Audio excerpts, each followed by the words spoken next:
వైసీపీలో తొలి రాజ్యసభ సభ్యుడు వెనుంబాక విజయసాయిరెడ్డి రాజకీయ జీవితం ఫుల్ సర్కిల్ తిరిగింది.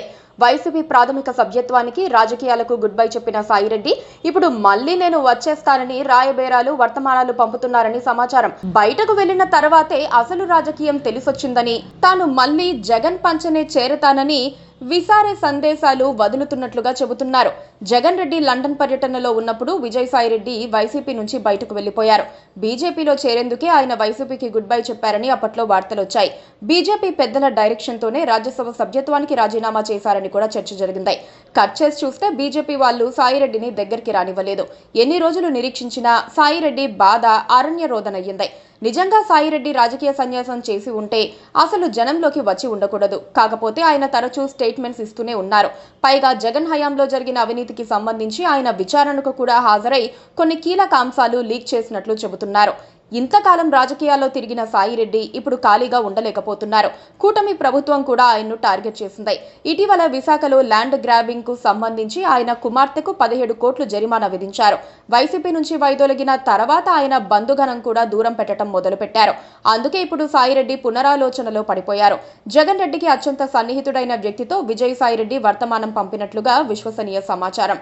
జగన్ అనుమతిస్తే తిరిగి వైసీపీలోకి వస్తానని సాయిరెడ్డి కబురంపారు. సాయిరెడ్డి ఎక్కడా జగన్ కు వ్యతిరేకంగా మాట్లాడలేదని, ఆయన నిత్యం వైఎస్ కుటుంబానికి విధేయుడిగా ఉన్నారని సదరు వ్యక్తి జగన్ వద్ద ప్రస్తావించారు. సాయిరెడ్డిని చేర్చుకుంటే పార్టీకి పెద్ద దిక్కుగా కూడా ఉంటారని సలహా ఇచ్చారు. పైగా ఢిల్లీలో ఉంచితే పార్టీకి కూడా కొన్ని పనులు సులువవుతాయని ఉద్బోధించారట. కాకపోతే జగన్ రెడ్డి వెంటనే సమాధానం ఇవ్వలేదు. అవును అనలేదు, అలాగని కాదు అనలేదు. ఇప్పుడు కాదులే అన్నా అని జగన్ అని ఉంటే సాయిరెడ్డికి తలుపులు మూసుకుపోయినట్లేనని భావించాల్సి వచ్చేది. జగన్ రెడ్డి నిరాకరించలేదు కాబట్టి రిటర్న్ ఆఫ్ ద సాయిరెడ్డికి అవకాశాలున్నాయని విశ్లేషణలు వినిపిస్తున్నాయి. వైసీపీలోని ఒక వర్గం మాత్రం సాయిరెడ్డి పట్ల గుర్రుగా ఉంది. లిక్కర్ కేసులో తాము ఫుల్లుగా ఇరుక్కోవడానికి సాయిరెడ్డి లీకేజీలే కారణమని ఆయా వర్గాలు భావిస్తున్నాయి. మరి వారి ఆగ్రహాన్ని తట్టుకొని సాయిరెడ్డి మళ్లీ వైసీపీలోకి ఎప్పుడు వస్తారో చూడాలి. అప్పటి వరకు సాయిరెడ్డికి నిరీక్షణ తప్పదు. ఆయన కొంత సంయమనం పాటించడం మాత్రం అవసరం. మాట జారకుండా ఉంటే మంచిదే. ఎందుకంటే ప్రతి అంశాన్ని జగన్ రెడ్డి నిశితంగా పరిశీలిస్తున్నారు.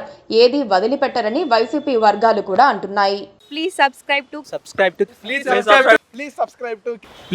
to KTV Telugu. KTV Telugu. KTV